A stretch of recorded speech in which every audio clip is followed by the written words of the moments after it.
或者降服获胜是1米78身高，66公斤，目前积分500分，冠军战绩乌斯肯别克。好，观众朋友们，欢迎来到 WF 无限制格斗规则武林中队的比赛。我们本场比赛呢是一场羽量级的。山口勇呢，本人是练习这个空手道的选手。哇，连续的进攻，而他的对手弗兰迪西，漂亮，新疆维吾尔自治区的摔跤冠军啊！对，一上来要尽可能拿到更优势的位置。刚才那拳很重，外号是擎天柱啊，的确在这个臂展上有绝对的优势啊！哇，山口勇现在是遭到了对手的猛攻，你看。没错，直接是在对手的猛拳之下，是被对手过到了侧空的位置，自己又拉回来，拿到半防，但意义不大啊。这个时候，连续的锤击，在我们这边看的这个打击效果是非常的棒，加上整个的身形又长，对，这个臂展已经很难防御。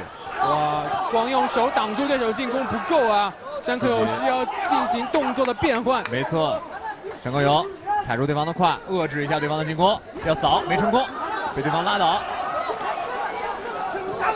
被拉出来进行侧压。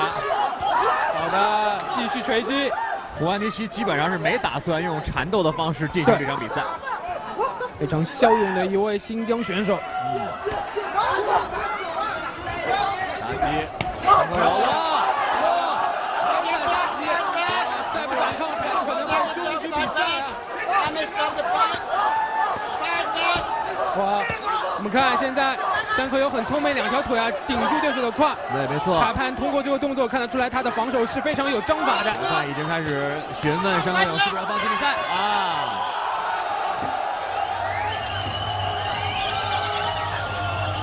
在长达2-3分钟的连续重击之后恭喜乌斯肯别克拿下了一场酣畅淋漓的第一回合的胜利。在跟这个身材有绝对的关系啊！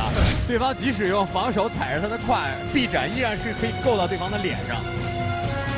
加之摔跤手天生那种推进能力，真的是很凶悍。那么我们也为山口勇表示遗憾。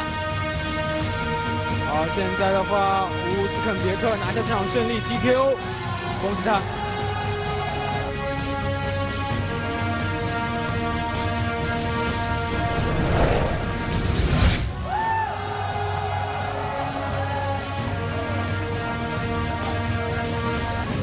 比赛结果，红方胜。红方 TKO 对手，有请吴立新先生为获胜方颁奖。